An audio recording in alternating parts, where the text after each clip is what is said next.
Queridos, paz do Senhor Jesus. Abra sua Bíblia comigo, por favor. Atos dos Apóstolos, capítulo 9.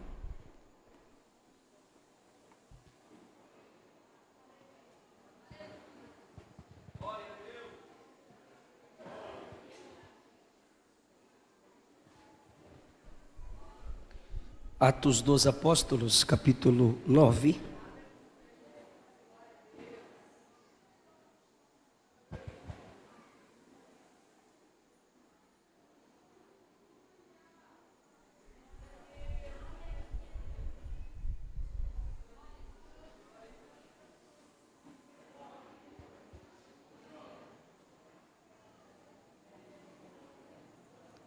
A partir do versículo 11. Versículo 10, a partir do 10, por favor. Havia em Damasco um discípulo chamado Ananias. O Senhor o chamou numa visão, dizendo-lhe: Ananias. E respondeu ele: Eis-me aqui, Senhor. O Senhor lhe disse: vá à rua direita, à casa de Judas. Ao chegar, pergunte por um homem de Tarso chamado Saulo. Eis que ele está orando. Mostrei-lhe numa visão um homem chamado Ananias, chegando e impondo as mãos sobre ele para que voltasse a enxergar. Ananias, porém, respondeu: Senhor, ouvi muita gente falar das coisas horríveis que esse homem vem fazendo aos teus santos em Jerusalém. E ele tem a autorização dos principais sacerdotes para prender todos os que invocam o teu nome. O Senhor, no entanto, disse: vai, porque para mim ele é um vaso escolhido, para levar o meu nome aos gentios, aos reis e aos filhos de Israel. E eu lhe mostrarei o quanto deve padecer pelo meu nome. Se você puder manter sua Bíblia aberta, faça isso, se isso facilita a sua compreensão. Alguns irmãos preferem ficar olhando direto para o pregador, pois aprende mais escutando do que lendo. Tomai o vosso assento, por favor. Eu quero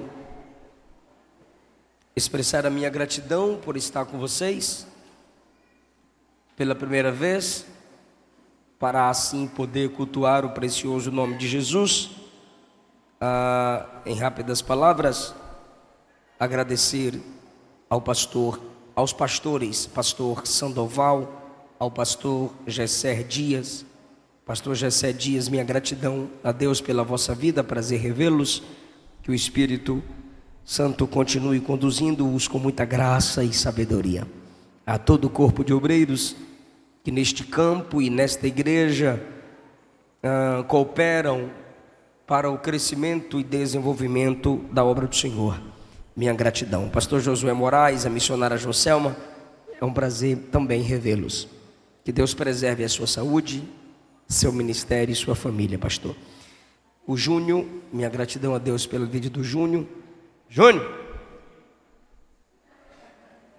O Júnior cuida da minha agenda no estado do Pará. O irmão perguntou se alguém faz a minha agenda aqui no estado. Procure o Júnior. Se ele maltratar vocês, procure o pastor Josué. A minha esposa deveria estar aqui, mas não pôde. O seu voo foi alterado e ela só chegará em Marabá às 23 horas e 45 minutos. Pegar voo em Goiânia, eu passo muita dificuldade. A gente pede perdão aos irmãos e saibam que ela tem um carinho muito grande pelo ministério do pastor Josué. E quem sabe, querendo Deus, ela um dia estará aqui com vocês. Eu trouxe o meu último livro que lancei. Eu estou com 16 livros lançados. E eu estou criando uma coleção de Gênesis a Apocalipse, intitulada Deus Fala, em todos os livros da Bíblia.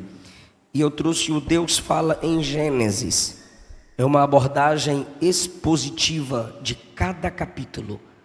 A exposição de cada capítulo do Gênesis com uma conclusão cristocêntrica.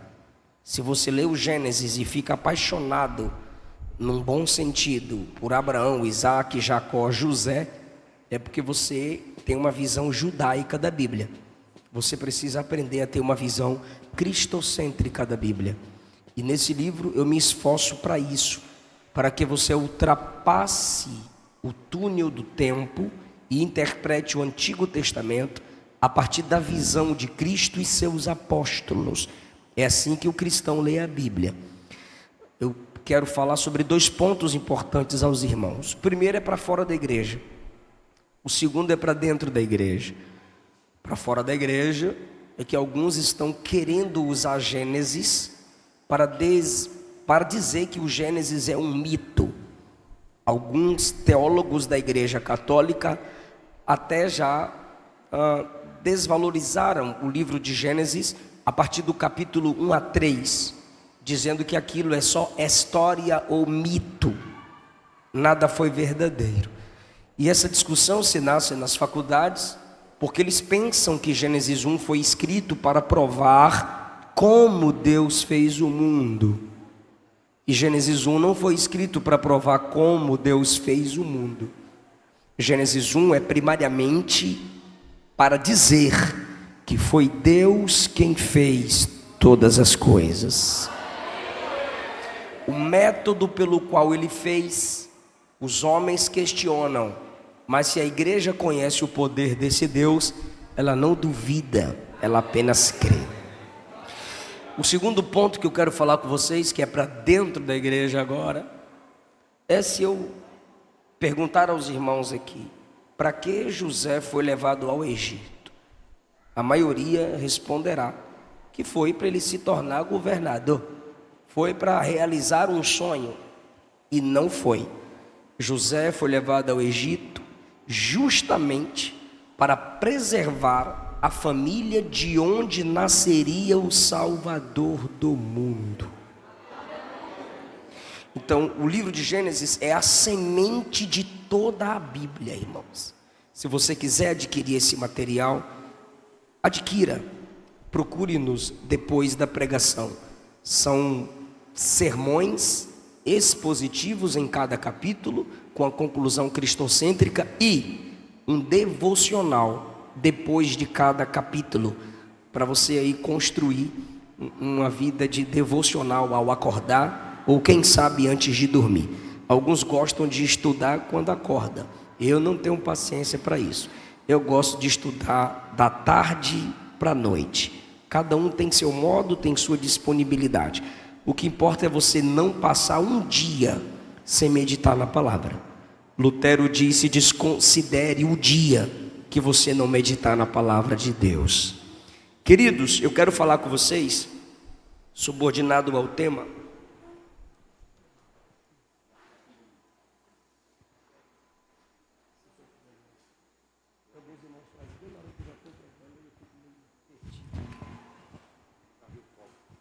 aqui é na boca, não é? Eu quero falar com vocês, subordinado ao tema avivamento em Damasco. O que aconteceu aqui, que pode ser caracterizado um avivamento? Atos dos Apóstolos tem um avivamento e vários avivamentos. Na história da igreja não tem avivamento, só tem avivamentos e despertamentos. Só um avivamento pode ser chamado de o avivamento. É Atos 2. Cumprindo-se o dia de Pentecostes, estavam todos reunidos no mesmo lugar. De repente, veio do céu um som como de um vento, veemente, impetuoso, e encheu toda a casa em que estavam assentados. E foram vistas sobre cada um deles línguas repartidas como que de fogo, que repousavam sobre cada um deles.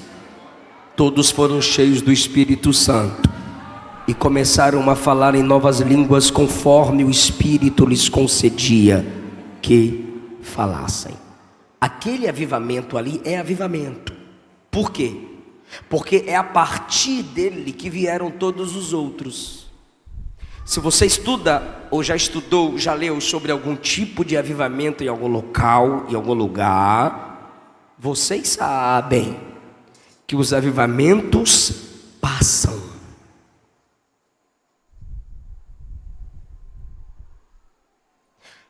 Esse é o ponto triste dos avivamentos. Eles passam. Se você for hoje à atual Turquia, você vai ver as igrejas do Apocalipse, daquelas cartas, só monumentos quebrados. O avivamento passou ali. Se você for à Europa, o que antigamente eram templos para cultuar o Senhor, hoje são boates, são bares. Se pratica o culto islã, porque os avivamentos passam, mas a presença do Espírito não. Os avivamentos são como ondas que vêm e vão. E eu dou graças a Deus que há 170 anos há um avivamento no Brasil. Há 100 arredondado 10 temos um despertamento missionário.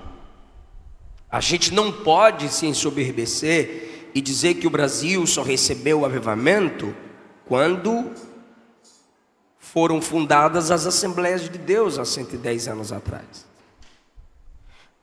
O pentecostalismo é o maior movimento missionário do último século.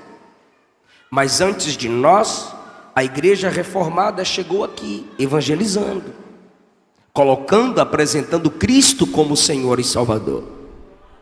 Chegou então um avivamento intelectual. E com o pentecostalismo chegou então um avivamento missionário. Estamos aqui há menos tempo que os nossos irmãos reformados e somos muito, mas muito maior do que eles. Por quê? Porque nós fomos originados num movimento missionário. Nós evangelizamos. Parece que isso é mentira, então eu vou repetir. Nós evangelizamos. Parece que é mentira de novo. Nós ganhamos almas. No pentecostalismo, a gente não espera ninguém virar reverendo para começar a pregar. Quem aceitou Jesus no domingo, na terça, já está por aí dizendo: Jesus me salvou, Jesus liberta, Jesus cura. A igreja confirma isso? Só que Lucas 19 diz que Jesus chora sobre Jerusalém e diz assim: você não aproveitou o tempo da sua visitação. Nós estamos aproveitando a visitação de Deus no Brasil. E os irmãos sabem que o avivamento para o Brasil não veio da Europa, veio dos Estados Unidos. E os Estados Unidos hoje está totalmente liberal. Brasil, África, perdoe-me, eu errei. África, Ásia, Brasil. Não sei se os senhores já sabem. Éramos o primeiro em pentecostalismo, não somos mais. Somos a terceira nação inflamada pelo batismo com o Espírito Santo. A primeira é a África, continente. Segundo continente, Ásia. Em alguns países da Ásia, principalmente interior da China. E não estou falando a grande capital, Estou falando do interior da China, onde o evangelho é mais perseguido. Já ficamos em terceiro lugar, perdendo para alguns países da África, interior da China, e no Brasil essa chama ainda arde. Mas éramos os primeiros. E isso é provado por pesquisa. Pergunta para mim como. A África e a Ásia envia mais missionários do que o Brasil. O que mantém as pequenas igrejas dos países onde o evangelho está morrendo são asiáticos, africanos e depois brasileiros.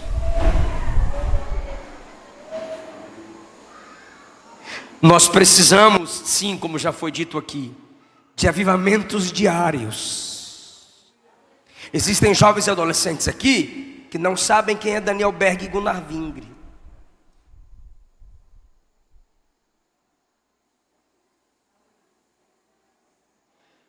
Como eu vou pregar avivamento em Damasco, estou falando sobre o avivamento local. Avivamento, não o. Porque o que está acontecendo em Damasco é resultado do que aconteceu em Jerusalém, em Atos 2. Só que o avivamento em Damasco passou.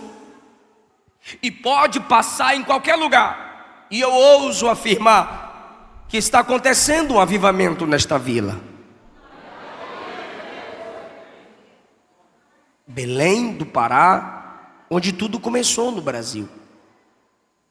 Quando se trata de pentecostalismo. Vamos analisar nossa vida de avivamento a partir de Atos 9. Para ver se estamos despertados ou vivendo como se fôssemos de fato visitados por Deus. Saulo se dedica em perseguir o povo de Deus, porque para ele só a tradição judaica é de Deus.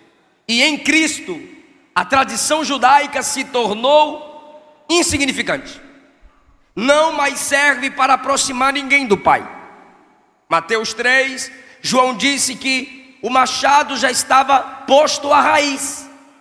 A raiz de toda aquela tradição. Jesus disse que ele havia vindo para cumprir a lei. Lucas 24, isso ele disse em Mateus 5. Lucas 24, ele diz que nele se cumpriu os escritos da lei de Moisés e os profetas. Atos 2, Pedro diz que Jesus cumpriu nele, para que não possamos mais ter necessidade de cumprir a tradição judaica, para se aproximar de Deus. Pois Jesus disse em João 14 que ele é o caminho, a verdade e a vida, e ninguém vem ao Pai senão por ele.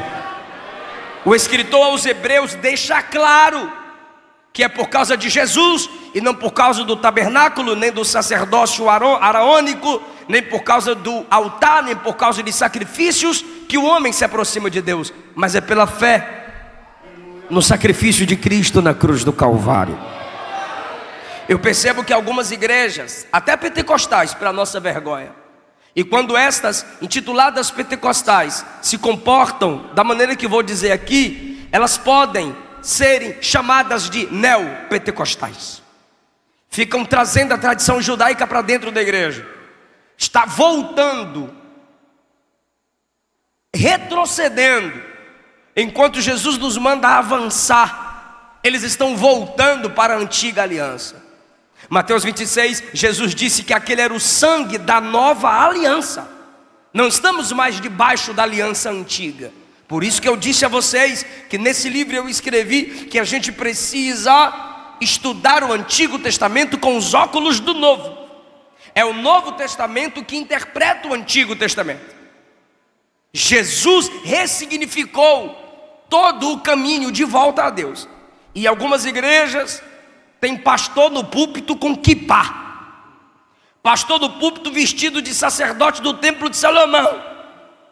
O púlpito é um altar. Aqui no Pará mesmo, eu preguei numa cidade que tinha um obreiro do meu lado com um chofar. Poró, poró, pororó. Eu pensei duas coisas: ou ele é Josué querendo que a muralha caia, ou é a trombeta que tocou e eu não subi?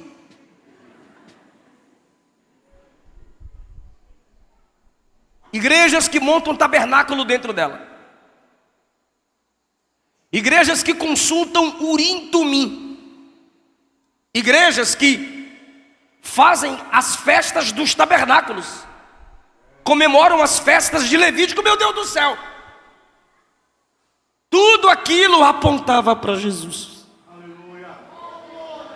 Todas as festas apontavam para Jesus. Tem gente comemorando o ano do jubileu, que era o ano da liberdade dos escravos. Quem é o nosso libertador, irmão? É Jesus. Tem gente comemorando a festa dos tabernáculos e enchendo o púlpito de água, porque na festa dos tabernáculos se jogava muita água até jorrar no altar, agradecendo pela água no deserto. Mas meu Deus do céu, está lá em João 7, no dia que eles derramavam água sobre o altar, Jesus ficou em pé na frente do altar e disse: quem tem sede, venha a mim e beba. Quem crê em mim, conforme as escrituras, rios de água viva fluirão do seu interior. Gente, de onde esse povo tira essas coisas? Tem gente comemorando como se fossem judeus a festa das primícias, vários dias da igreja, enchendo a igreja de folhas e frutos. É a festa das primícias. Só que Paulo disse aos coríntios: Jesus, a primícia dos que dormem, ele foi o primeiro a ressuscitar pelo seu próprio poder.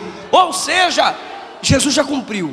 A gente não precisa ficar retrocedendo lá para trás. Por que eu estou dizendo isso? Porque Paulo não aceitava o que eu estou pregando aqui para vocês. Paulo, que é o mesmo Saulo, ele tinha esses dois nomes. Saulo é o seu nome hebreu. Ele diz que ele era hebreu de hebreu, descendente da tribo de Benjamim. Saulo, de onde provém o nome Saul. Saulo vem de Saul. Na realidade é Saulo que vem de Saul. Saulo é o nome estendido de Saul. Saul era da tribo de Benjamim.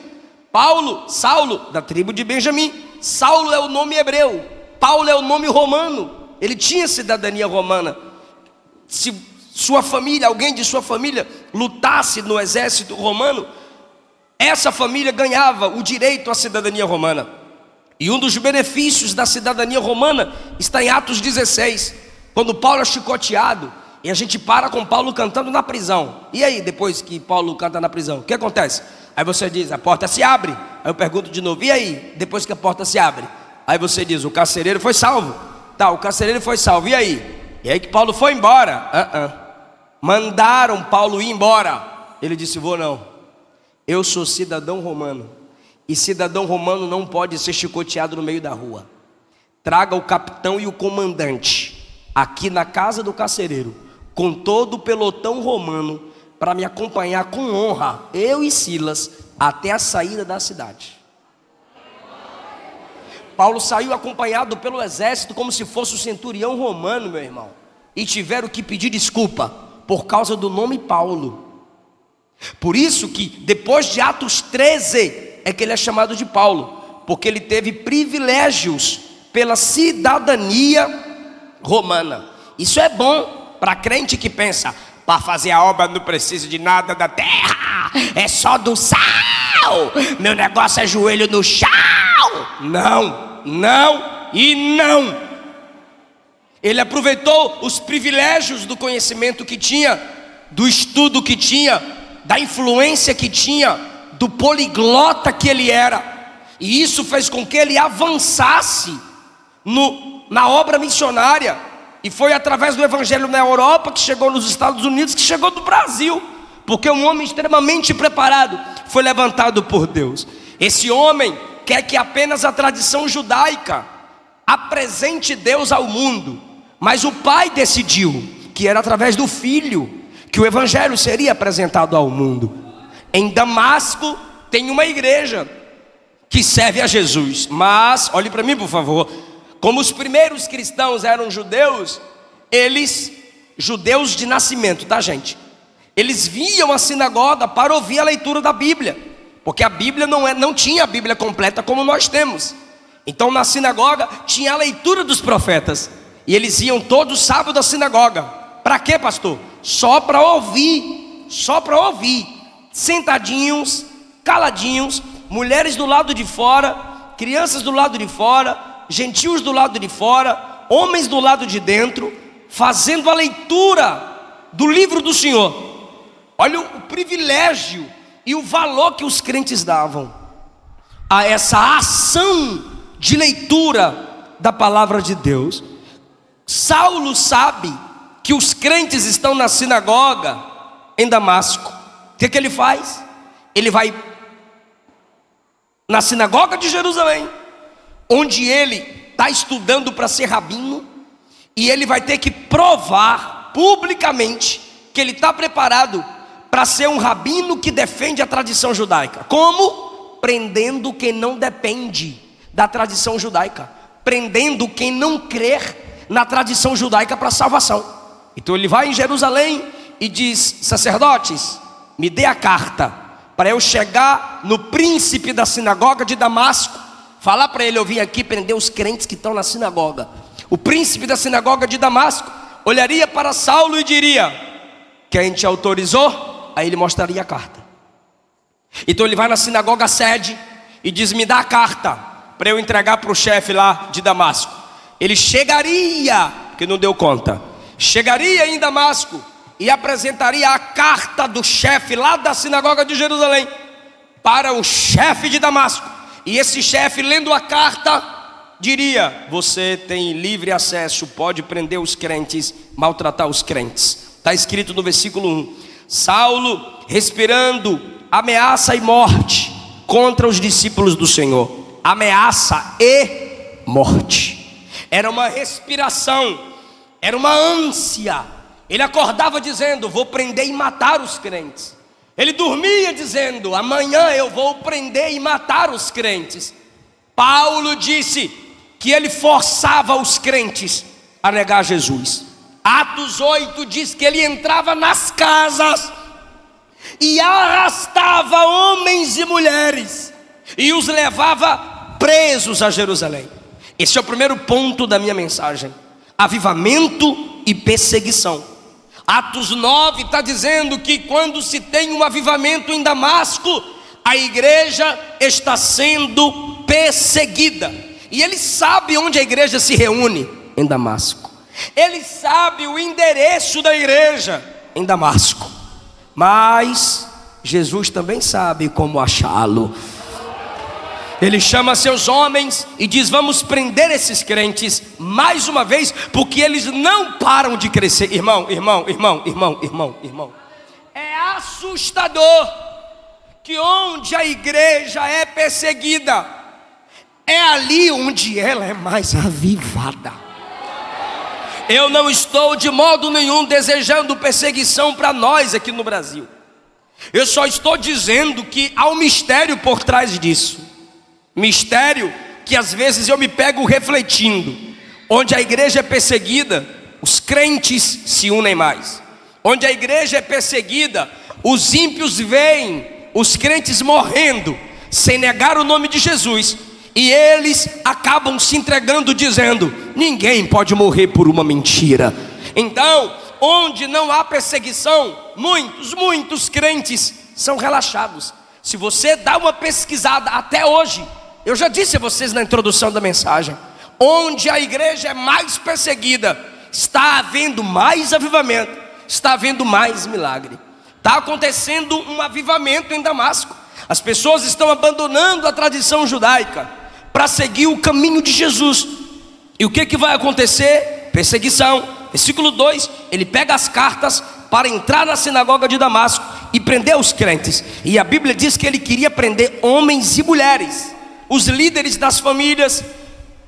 Destruindo a família, se destrói a igreja. Dividindo as famílias, se divide a igreja. O avivamento atrai ou desperta perseguição. Se a gente começar a pregar como de fato deveríamos, se a gente começar a orar como de fato deveríamos, seríamos mais perseguidos do que o que somos. E eu não estou dizendo que não há perseguição no Brasil. No Brasil, somos perseguidos por leis. No Brasil e alguns países, a perseguição é leis que limitam o desenvolvimento da nossa pregação. Existem escolas no Brasil que já não pode mais se evangelizar. Existem regras para serem cumpridas no exercício do ministério evangelístico em presídios. Não foi proibido, mas acrescentaram regras para se complicar a nossa liberdade de pregação ali. Há leis que tramitam lá em Brasília para se tirar da Bíblia textos contra homossexualidade, textos contra pecado. Isso é perseguição. Querem tirar das Escrituras palavras que nos lembram que o nosso Deus é santo. Sabe o que eu acho maravilhoso? É que o avivamento que despertou o perseguidor transformou o perseguidor em pregador. Porque tem um avivamento lá, que ele está vindo em Damasco prender os crentes. E quando ele está chegando, o Cristo que avivou Damasco diz: chega mais perto, chega mais um pouquinho. E quando ele chega, Jesus o cerca, derruba, chama pelo nome, o salva e o transforma no maior plantador de igrejas. O avivamento atrai perseguição, mas transforma os perseguidores. Os irmãos vão perceber que esse Saulo, que nos versículos 1 e 2, se prepare para dar um glória lindo. Esse Saulo que nos versículos 1 e 2 pede carta para prender os crentes, depois que tem o encontro com o avivador, ele não pede cartas para maltratar os crentes, ele escreve cartas para edificar os crentes. Aleluia.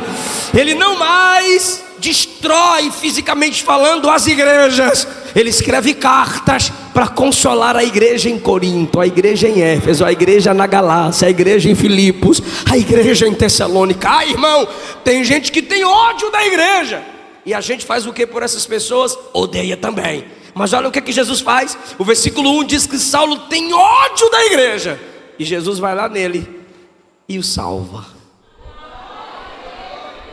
Claro, depois de quebrá-lo, que ele estava se achando muito. Perceba, irmão, segundo lugar, que houve um avivamento no caminho. Diga, caminho. O versículo de número 2 diz que ele estava lá para perseguir os seguidores do caminho. Olha que coisa linda. A igreja era chamada de o povo do caminho. Dois significados.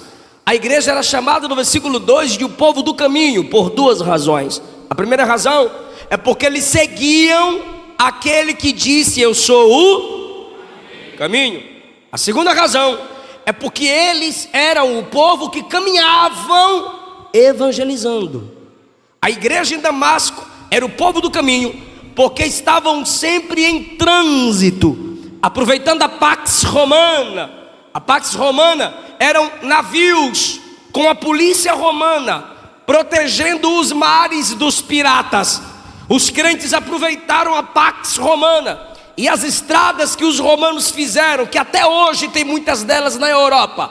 Os crentes aproveitavam e andavam por essas ruas e pelo mar para evangelizar o povo do caminho, o povo que se movimenta, o povo que não para, o povo que vai, busca o pecador e traz a presença de Jesus para ouvir a sua palavra. O povo do caminho, porque o evangelho é uma trajetória, a santificação é um processo semelhante ao passo a passo do caminho. E que tipo de caminho aquela igreja avivada andava? Vamos ver agora se nós estamos sendo avivados. Primeiro, avivamento sempre está ligado à perseguição. Já percebeu que quando você começa a sofrer, você ora mais ou desvia de vez? Porque o avivamento é assim, ele revela quem é e quem não é. O avivamento remove máscaras. Então vem a luta, ou você ora ou você vaza, ou você se enche ou você esvazia. Ou você vem à casa de Deus, ou você vai para a novela e entrega os pontos. O avivamento é assim. A igreja em Damasco, perseguida a partir do capítulo 8, o que a igreja está fazendo em Damasco? No caminho. Qual caminho aquela igreja andava? A Bíblia Sagrada diz que quando Ananias foi falar com Jesus sobre Saulo, Ananias disse que a igreja era o povo que invocava o nome do Senhor. Invocar o nome do Senhor. Jesus olhou para Ananias e disse: vai orar por ele. E a Bíblia diz que Jesus falou para Ananias: Saulo já está orando. Por 3 vezes eu mostrei a vocês que aquela igreja vivia em oração. Ananias disse que Saulo prende quem ora. Jesus mandou Ananias orar por Saulo. E Jesus falou para Ananias que Saulo já estava orando em Damasco. Porque onde tem avivamento, tem oração. Onde tem oração, tem avivamento.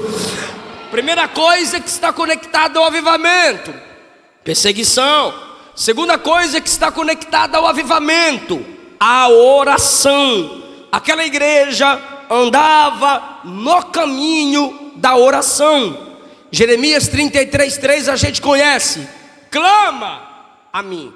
A gente conhece o texto que diz clama, só que a gente mais reclama do que clama.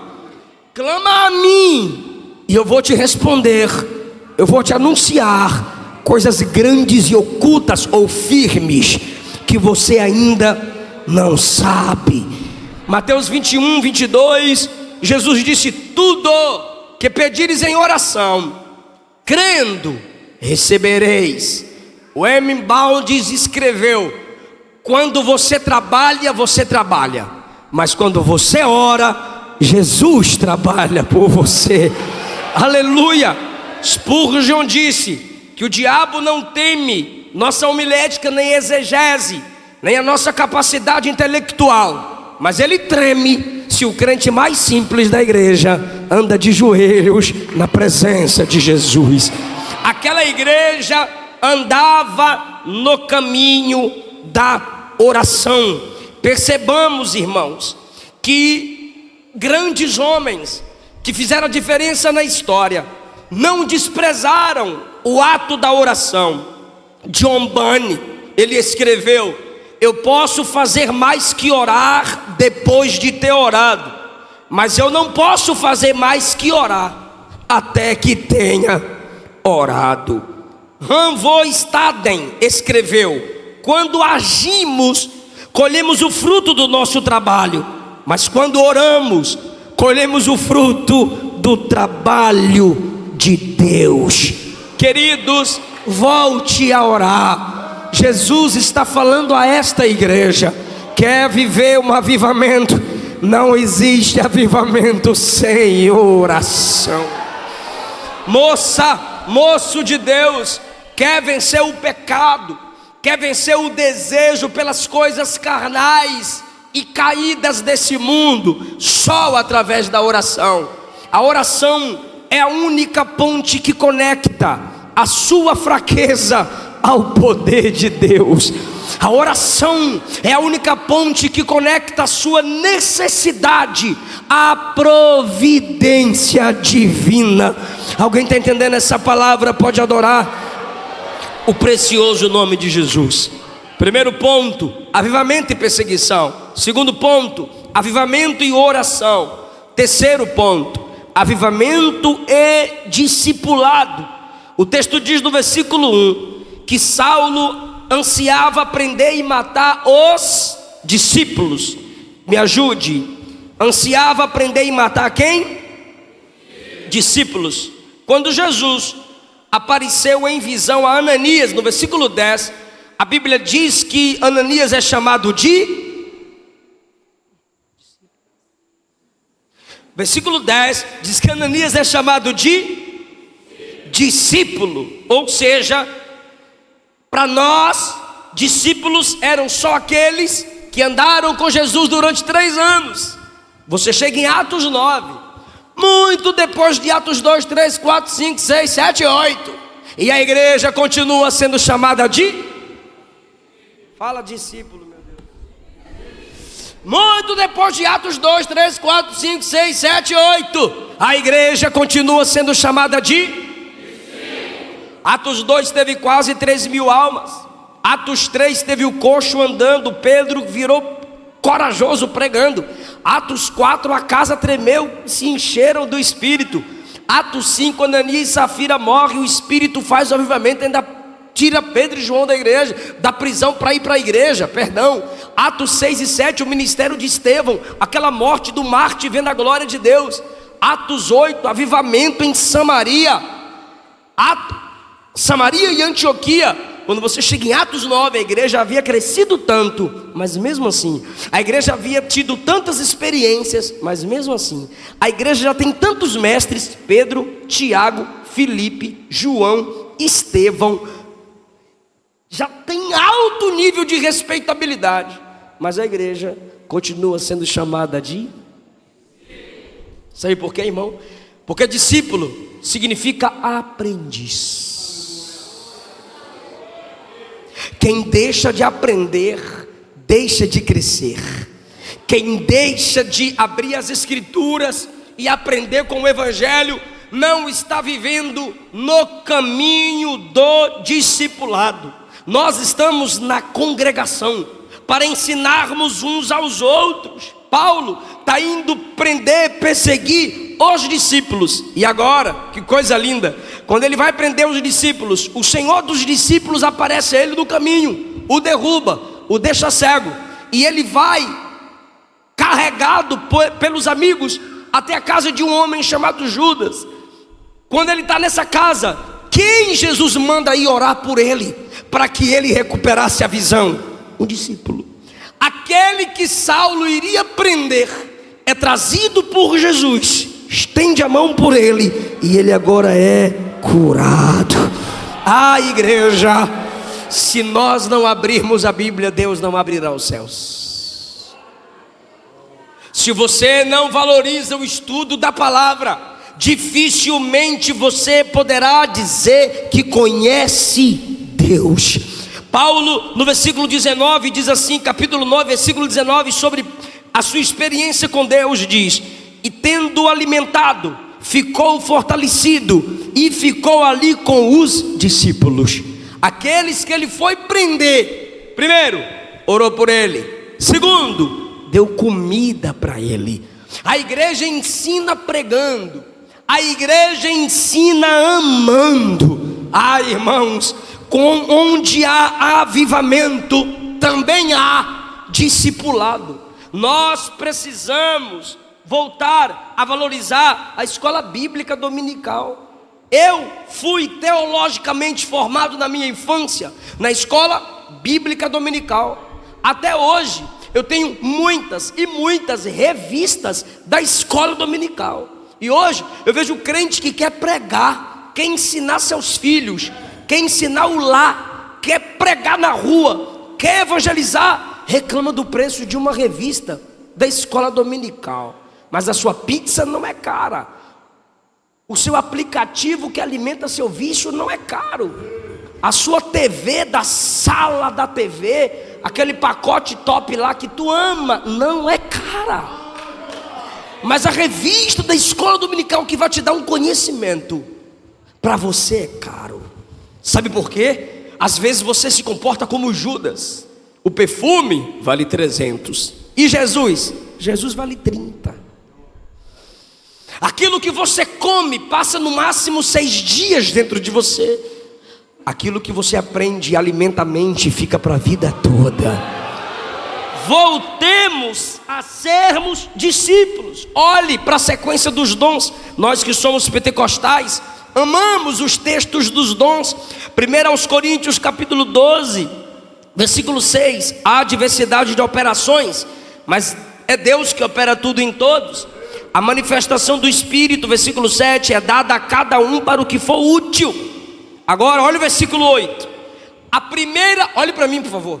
A primeira classificação dos dons não são poderes. Toda a igreja fala comigo. A primeira classificação de dons não são poderes.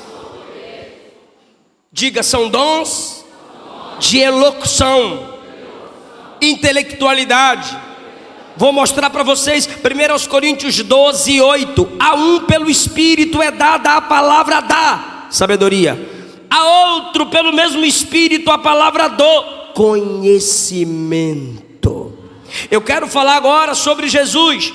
Tudo isso que está em nós veio de Jesus. Vou perguntar para quem está ligado: quem enviou o Espírito Santo à terra? Jesus. Quem batiza com o Espírito Santo? Jesus. Olha Isaías capítulo 11 falando sobre Jesus. Capítulo 11 versículo 2.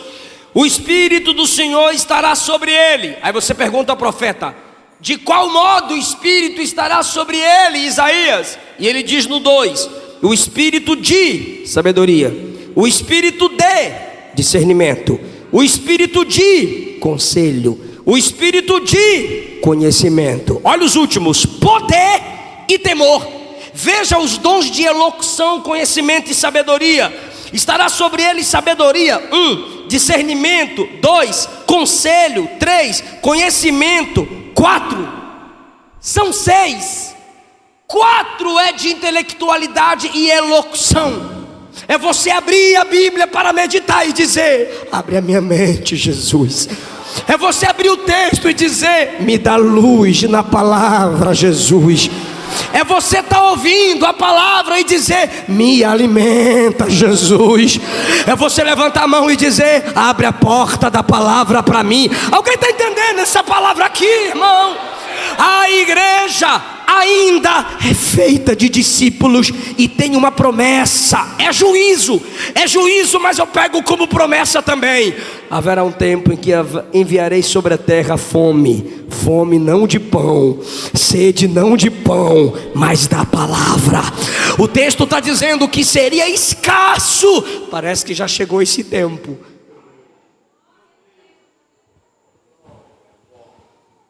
Hebreus 3,13 diz: exortai-vos uns aos outros. Exortar aqui não é brigar, é ensinai-vos.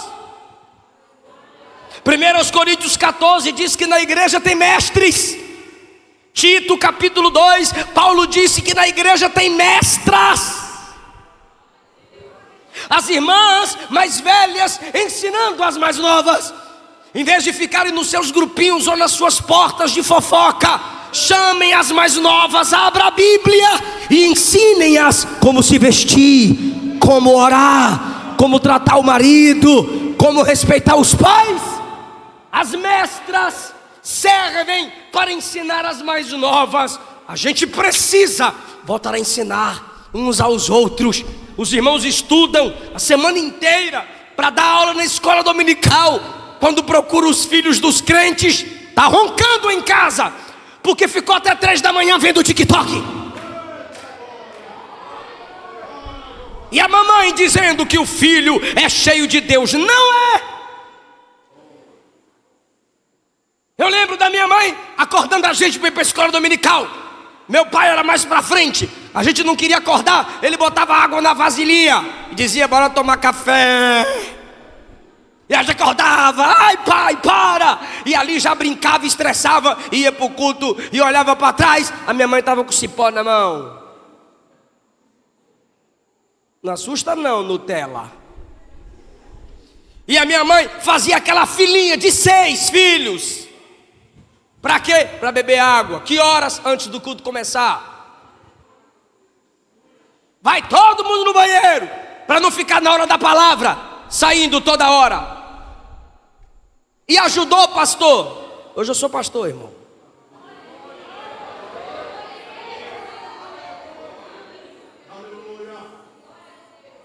Se a gente não abrir as escrituras, se a gente não estudar a palavra, não haverá avivamento. Porque antes de um avivamento ou reavivamento, a gente precisa de um reabibliamento. A igreja vivia na dimensão da oração e do discipulado. Como a igreja vivia na dimensão da oração e do discipulado, aí Jesus trabalha. Vem um camarada e diz: eu vou prender os crentes. Jesus diz: eu que vou prender tu. Está no texto. A Bíblia diz que quando ele se aproximou, uma luz do céu o cercou. Perdão, falhei na minha comunicação. Quando ele se aproximou, um resplendor de luz. Repita, resplendor. Não foi a luz, foi um resplendor. Não foi a luz, foi um reflexo. Se é a luz de Cristo mesmo, ele morria como João, ficaria como morto, seu corpo se desfaria. Foi só um reflexozinho da glória de Jesus.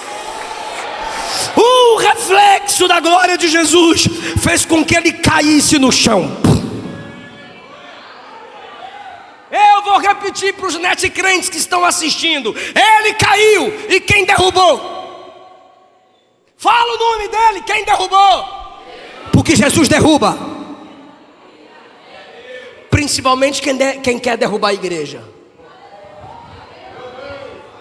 Porque Jesus envergonha, principalmente quem quer envergonhar a igreja. Porque Jesus cala, principalmente quem quer calar a igreja. Quando ele está caído do chão, cercado. Agora, vamos para o último ponto. Avivamento e salvação. Onde há avivamento também há. Primeiro, avivamento está ligado à perseguição. Segundo, avivamento está ligado à oração. Terceiro, avivamento está ligado ao discipulado. Quarto, avivamento está ligado à salvação. Há um avivamento em Damasco. Ele está indo prender os crentes que oram e são discipulados e perseguidos em Damasco. Jesus o cerca, ele cai. Quando ele está no chão, ele ouve uma voz. Porque tem gente que só vai ouvir Deus caído. Eu vou repetir. Tem gente que só vai ouvir papai, mamãe, Deus caído. Quando ele está no chão, Jesus diz: Saulo, Saulo. Irmão, olha essa pergunta: por que você me persegue? Como quem diz: o que foi que eu?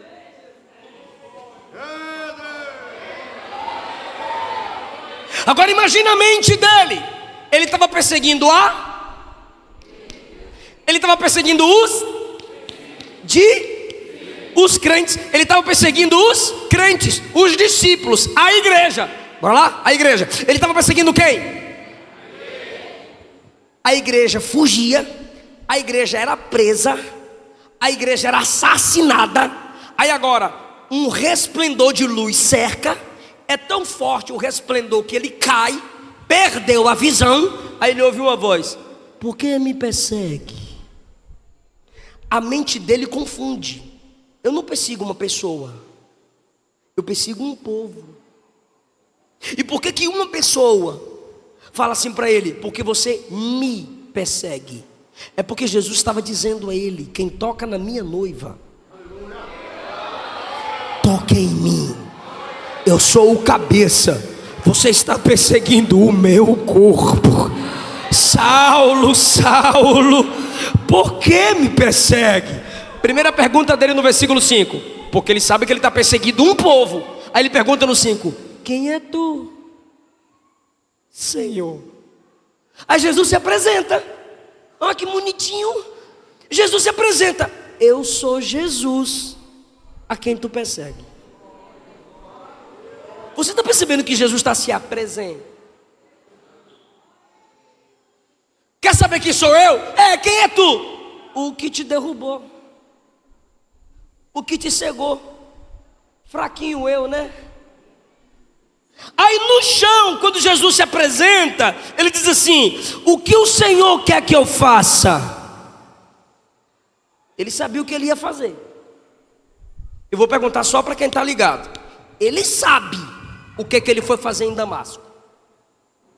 É porque Jesus é paciente. Eu diria: agora tu esqueceu.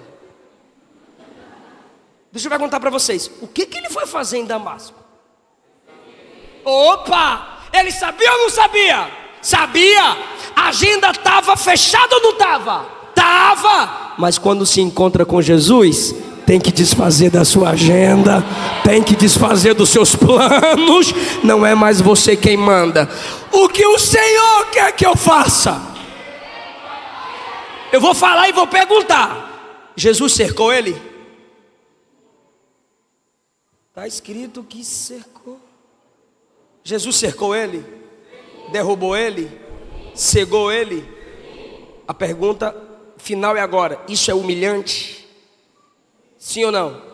É humilhante ser derrubado? Cegado? É humilhante, sim ou não? Então ele foi humilhado? Foi. Jesus humilha. Oxe, que tipo de Jesus vocês leem na Bíblia? Jesus humilhou ele? Ele foi humilhado? Então Jesus humilha. Tem umas irmãs com medo de falar. Jesus humilhou o cabra, cercando, derrubando-o, cegando-o. Aí ele se humilha e diz assim: o que o Senhor quer que eu faça? Jesus vai humilhar mais. Jesus diz assim: não vou dizer agora. Está escrito. Jesus disse assim, ó: entra na cidade e lá te será dito o que eu quero que você faça. Jesus está dizendo: tu queres saber, mas eu não vou dizer agora. Porque quando Jesus salva,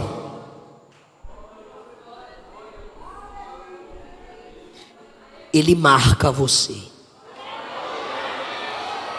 Ele tira algo de você. Ou você renuncia, ou Jesus tira. Orfa até desejou seguir Noemi, mas se lembrou dos deuses, voltou para trás.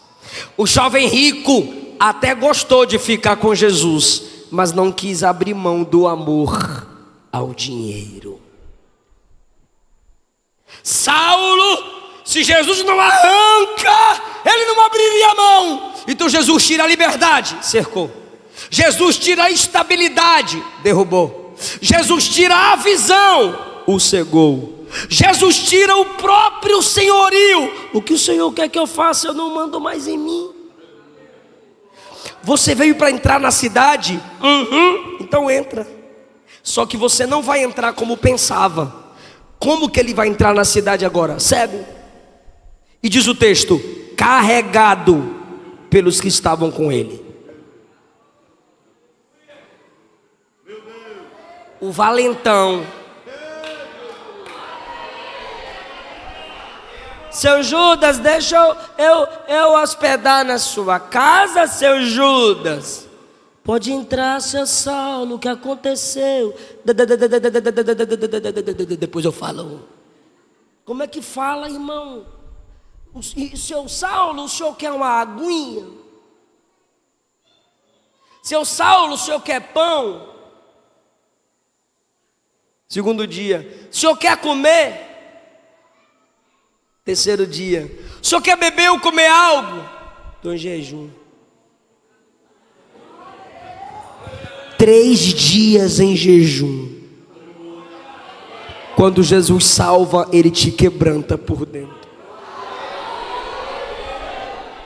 Quando Ele está 3 dias em jejum e oração, Jesus vai lá na casa de um discípulo em visão.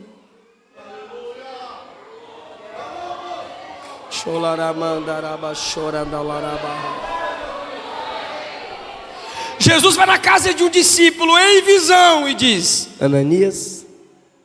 Aí o discípulo diz: eis-me aqui.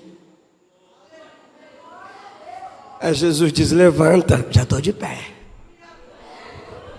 Vai na rua chamada direita. Saulo sabia o endereço da igreja, não sabia? Ele foi bater lá. Jesus sabe onde é que ele está. Vai na rua chamada direita. Procura por um homem de Tarso, apelidado, até o apelido Jesus dá, apelidado Saulo de Tarso. Agora, Jesus completa agora: eis que ele está orando.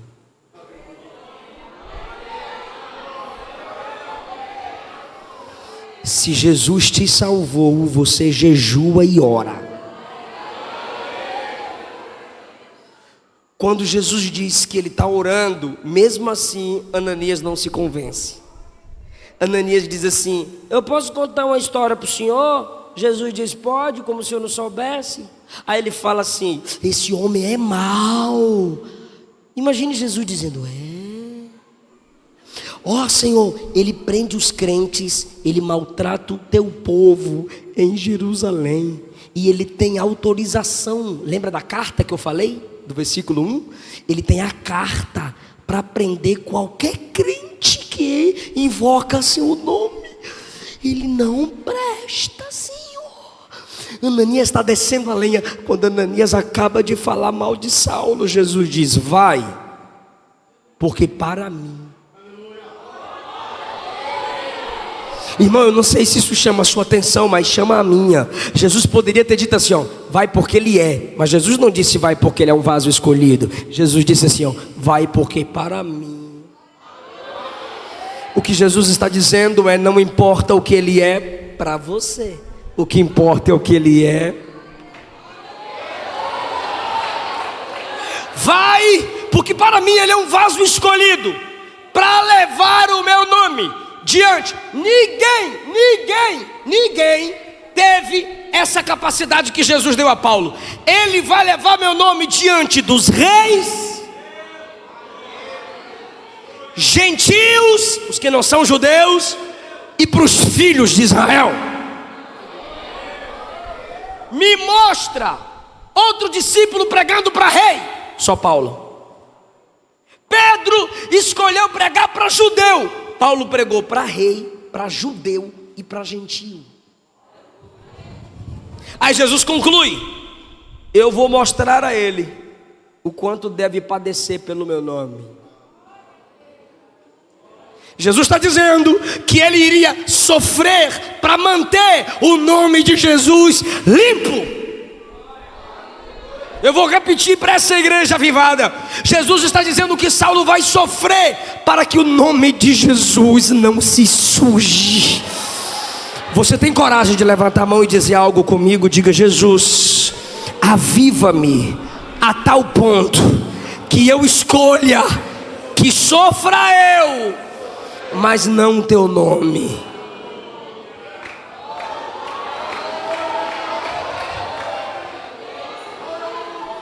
Ananias foi, e Ananias chega lá na casa que Jesus revelou para ele, bate na porta: seu Judas, posso entrar? Pode. Eu quero orar por um homem chamado Saulo. Saulo? Cadê ele? Está ali no quarto. Ó, senhor Ananias, tem 3 dias que não come. Aí Ananias diz: está em jejum. E está em oração há 3 dias. Ananias diz: eu sei, Jesus já me disse. Aleluia. Irmão, eu não sei se isso te impacta, mas isso me impacta. A Bíblia diz no versículo 17: e Ananias encontrou Saulo e lhe disse: irmão Saulo,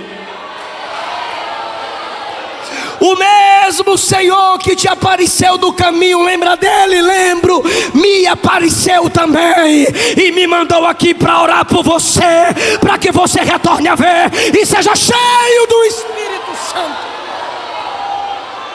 Aleluia! Ananias estende as 2 mãos sobre o seu perseguidor. Orai por aqueles que vos perseguem. Estende a mão e toca no seu perseguidor. Mas ele o chama de irmão.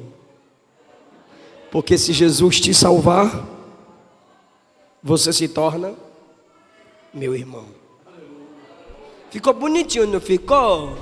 Se Jesus salvar, a pessoa se torna nosso. Deixa eu ver se vocês são corajosos. Bora lá. Se Jesus salvar, o ímpio se torna nosso irmão. E se Jesus não salvar?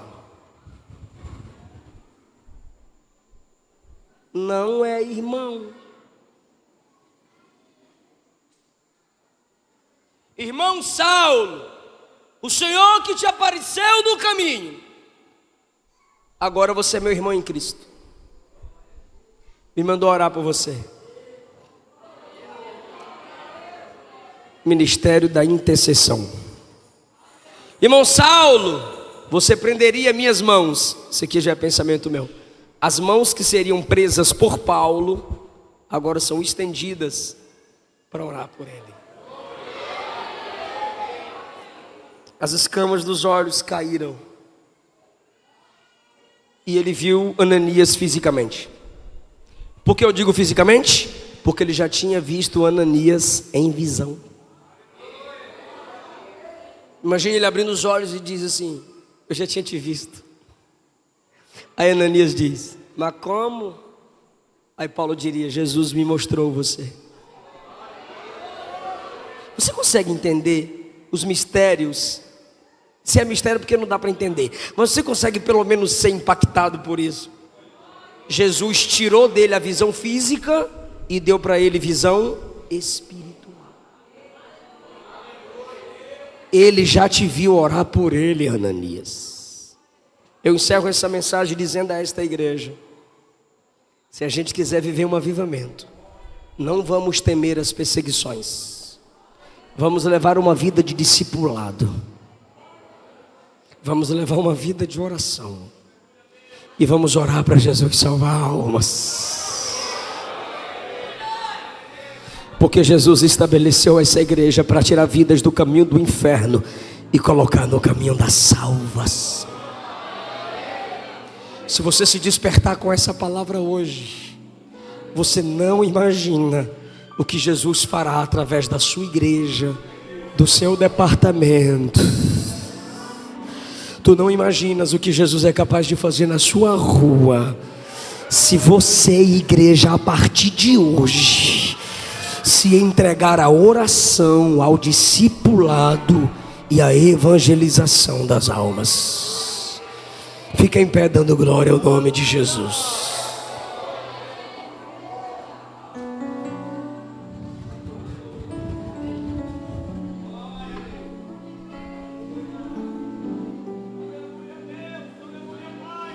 Jesus, eu preguei a sua palavra.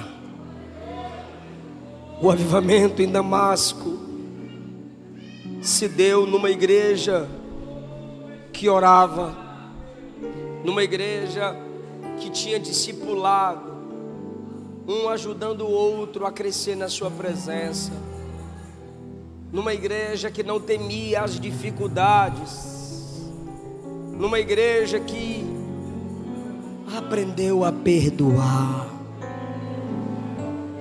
Ananias perdoando Saulo. Desperta-nos, ó Deus, aviva-nos, ó Deus, para que andemos no caminho da oração, do discipulado, do evangelismo, do amor. Desperta essas irmãs, desperta esses obreiros, desperta esses adolescentes, desperta esses jovens, desperta essas crianças. Que platusa vastui xarandarebre anagachou xarabara. Toca no seu povo, Jesus. Toca no seu povo, Jesus. Toca no seu povo, Jesus.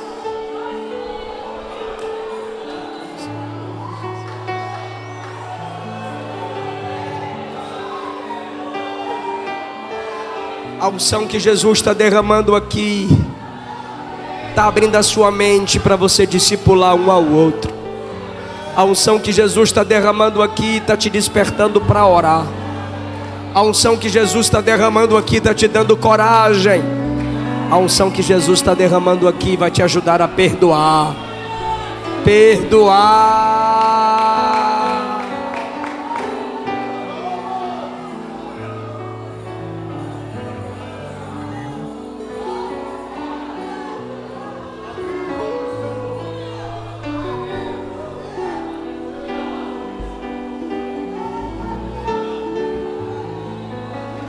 Eis-me aqui,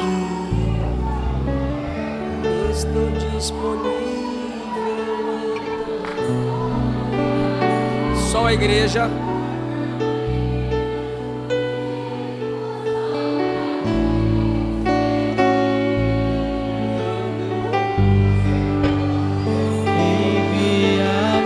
mal à igreja. Como dizer não.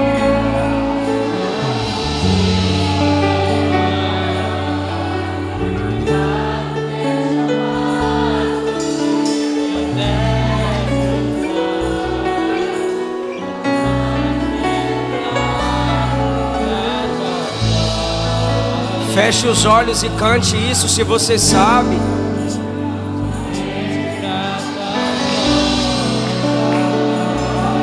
Eis-me aqui, eis-me aqui, eis-me aqui.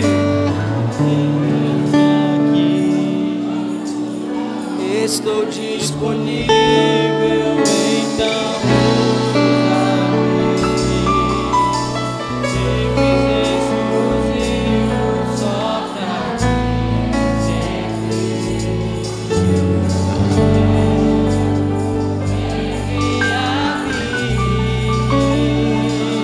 Faz um coral lindo, igreja, faz.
Se tiver alguém que se afastou do Evangelho, mas quer voltar para Jesus,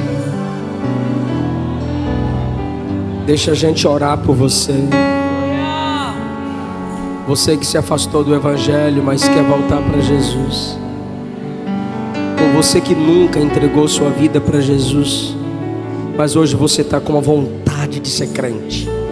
Hoje você está com a vontade de ser salvo pelo mesmo Cristo que salvou Paulo.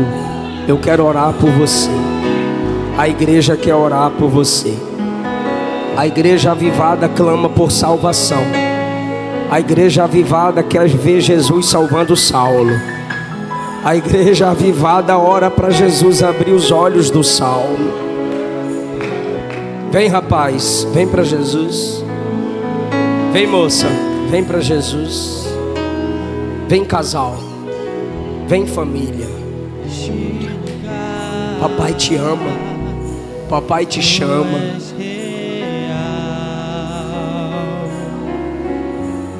Jesus é a verdade que liberta de verdade. Me entregar totalmente. Ele ama a sua alma. Ele prova o seu amor para conosco, entregando o seu filho para morrer por nós, ainda pecadores. Não importa para quão distante o pecado tenha te levado, o sangue de Jesus derramado na cruz é suficiente, se você crer nesta obra dele, para te aproximar do Pai.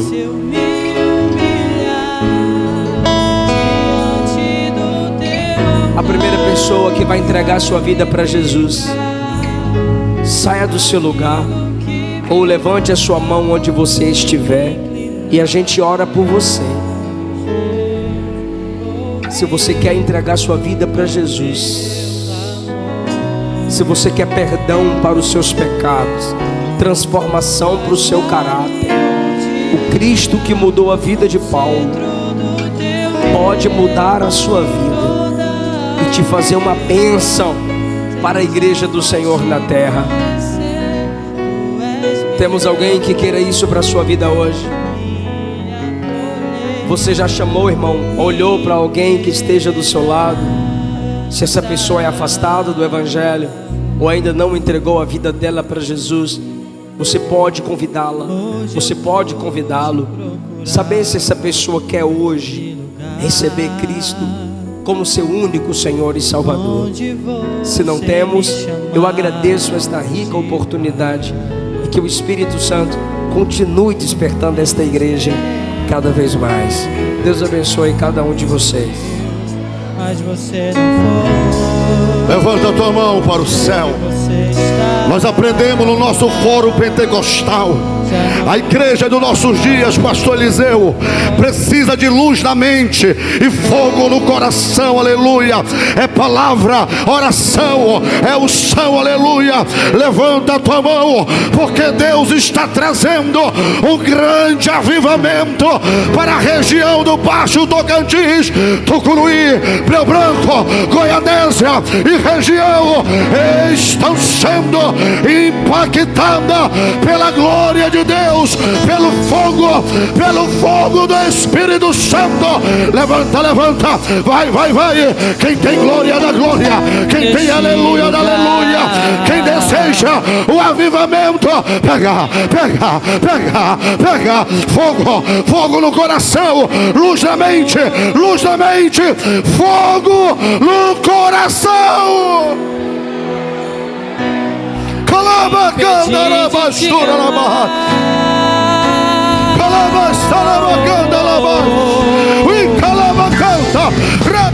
Filho, eu dei minha vida por você.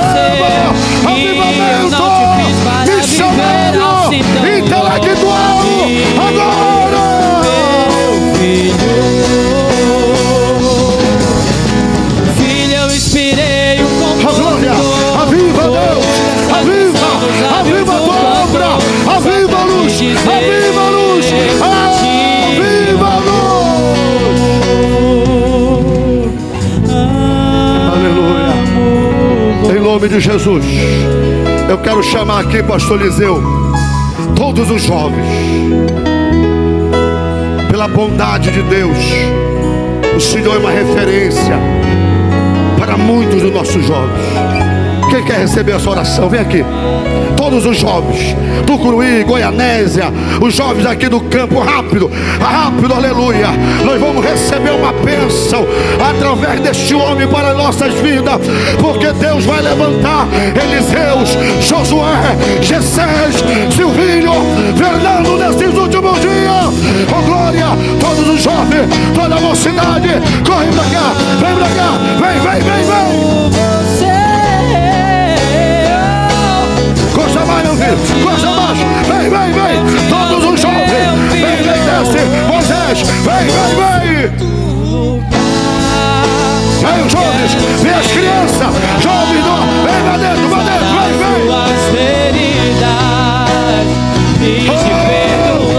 fogo para o Brasil, fogo para o Baixo Tocantins, é fogo. Filho, nada irá me impedir de te amar. Vem, jovem, entra, vem. Vida por você. Segurou. Vem, jovens. Aqui está o pastor Eliseu, que não é diferente da minha e nem da tua história. Aleluia, mas que vem de um lar cristão, mas que entendeu que deveria obedecer a Deus. Fogo no coração, luz na mente, vem. Traz o Mateus aqui na frente. Vem cá, Mateus. Esse jovem aqui, pastor, 3 meses atrás Deus livrou ele da morte. E hoje está, vem Mateus, traz mais para frente. E vocês jovens, porque não vem também se reconciliar?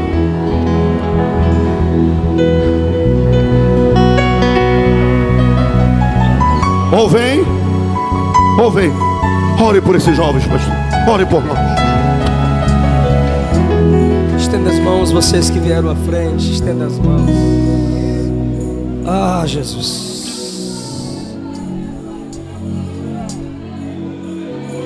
Joel 2 tem a promessa do Senhor. E acontecerá que nos últimos dias, Jesus disse em Mateus 24 que o pecado se multiplicaria. Paulo disse a Timóteo que nos últimos dias teríamos tempos trabalhosos. Estamos vivendo os últimos dias onde o amor se esfria, o pecado se multiplica. Estamos vivendo os tempos trabalhosos sobre os quais Paulo falou, mas também tem uma promessa para os últimos dias. Joel e Pedro disseram: nos últimos dias derramarei do meu espírito sobre toda a carne, sem distinção. Não importa se é homem ou mulher, se é pobre, rico, grande, pequeno. Vossos filhos e vossas filhas profetizarão. Levanta profetas nessa geração, Deus. Se tiver mais profetas, acaba o fofoqueiro. Se tiver mais profetas da vida, acabam profetas da morte. Se tiver mais profetas pentecostais, se acabarão os críticos frios. Vossos filhos e vossas filhas profetizarão. Vossos jovens terão visões. Deus que falava com José em sonhos, Deus que falava com Daniel em sonhos, Deus que deu visão a Ananias e a partir dali nasceu um Paulo, Deus que deu visões a João e nós tivemos o Apocalipse, Deus que mostrou o Brasil a Daniel Berg e o Narvin. Abre os olhos dessa juventude que me escuta.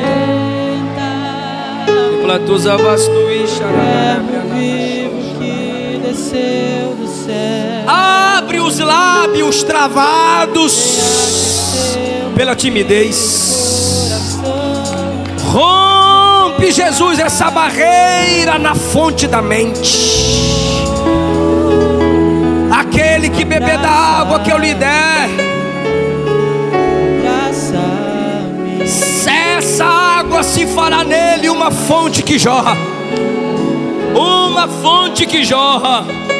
Uma fonte que jorra. Toda timidez vai sair e essa fonte vai jorrar. Toda vergonha vai sair e essa fonte vai jorrar. Toda palavra que travou a alma dela, que travou o ministério dele, está sendo apagada agora, está caindo por terra em seu efeito agora, porque a palavra do Senhor está acima da crítica. A palavra do Senhor está acima do desânimo. A palavra do Senhor está acima da fraqueza. Receba a vida de Deus. Vossos filhos e vossas filhas profetizarão. Vossos jovens terão visões.